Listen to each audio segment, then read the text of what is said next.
Terrorism and war in the Middle East. This is our second large conflict in 2 years. But what does it mean for the market? Today on the Midweek Update, let's take a look at the war. Okay guys, so let's talk about what's happening in the Middle East. First and most important thing that you need to know, war once again threatens the Levant. In response to those horrific terrorist attacks perpetuated by Hamas, Israel now finds itself at the precipice of a ground invasion of the Gaza Strip. And many regional neighbors, Iran, Hezbollah, Lebanon, Jordan, could potentially get pulled into the fray. What does this mean? Well, for right now, the market is currently assessing how widespread this conflict will be. And not surprisingly, because we're currently assessing, markets are on edge, right? A limited conflict we can take in stride. A larger conflict might be a little bit more challenging. But here's the thing that I want you to remember in all of this. This is Carson Investment Research, and this is how do stocks perform after major geopolitical events? And we've got everything here, from World War II all the way through to Russia invading Ukraine. And what we're looking at here is the S&P 500 returns every 1 month, 3 months, 6 months, and 12 months after a geopolitical event. And what you notice is the market tends to take them in stride. Certainly in the first month, anytime there's a shock to the system, the markets are going to react to that.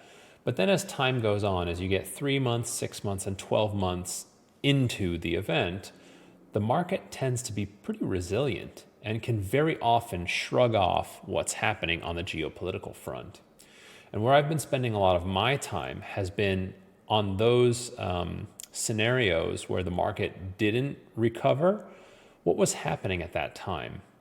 And what you notice is, if you look at the situations where the market was impacted by a geopolitical event, you typically needed something like world war in scale, or you need something that impacts the economy. Because remember, the stock market is primarily an economic vehicle, and so you need to damage the economy to hurt the market.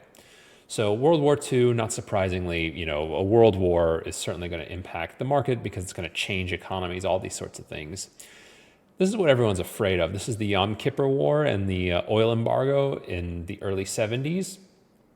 I don't think that's going to happen again here. Certainly we might get an oil embargo and all that sort of stuff.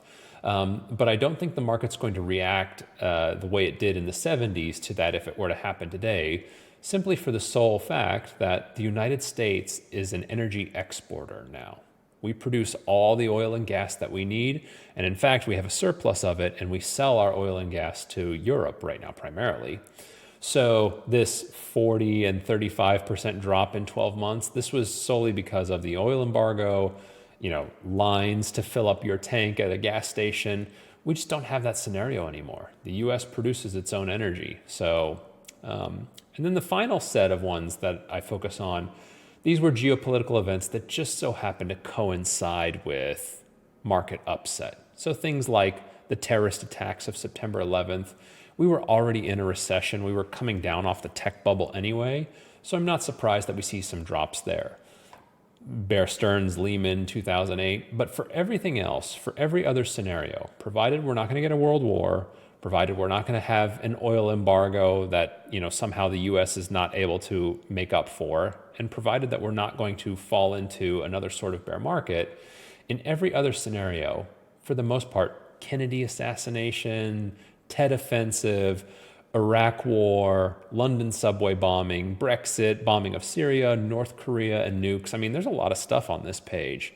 And for the most part, the market shrugs it off. And that's what I want you to think about as we look at this conflict and we look at the news and what they tell you what to do. Just understand that in most cases, the market shrugs off geopolitical events. Markets tend to take geopolitical events in stride. What does it all mean? Well, here's what I think about the war. Until we know how widespread this conflict is going to be, markets are going to be on edge. However, if the conflict is limited in scale, it's likely that the market's going to look past the strife. And finally, I'm talking about markets and money here, which is, it's a very thin slice of everything that's going on over there. The primary cost of war is a humanitarian one. not a financial one. So for me, I'm not worried. I'm not panicked about what's going on over in the Middle East right now. I think the market's going to take it in stride, and we'll see how this develops over the coming weeks. All right, guys. I'll see you on Friday for the markets review. Take care.